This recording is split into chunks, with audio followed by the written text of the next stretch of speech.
একটা নতুন ধরনের রেসিপি নিয়ে হাজির হলাম, মাটির ভাঁড়ে বাঙালি ডাল।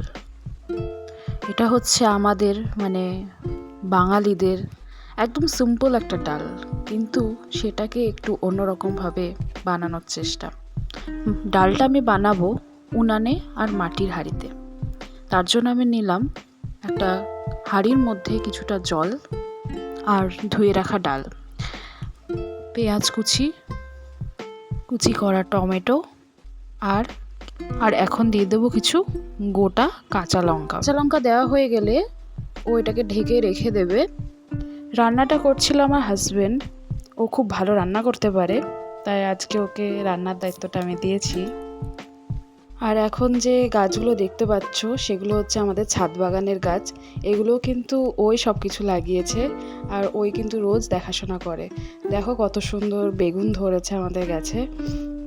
এগুলোর মধ্যে যেহেতু কোনো রকমের সার আমরা দিইনি, তাই জন্য বেগুনগুলো একটু ছোট হলেও এর স্বাদ কিন্তু খুব ভালো ছিল।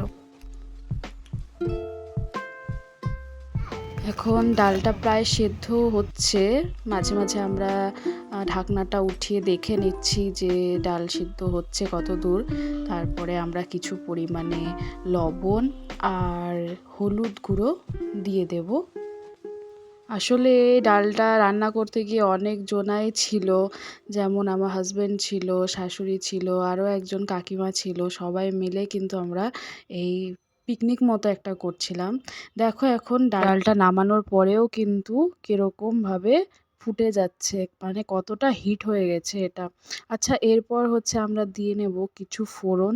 আমরা তো বাঙালি, আমরা সব কিছুতে ফোড়ন দিতে অনেক ভালোবাসি।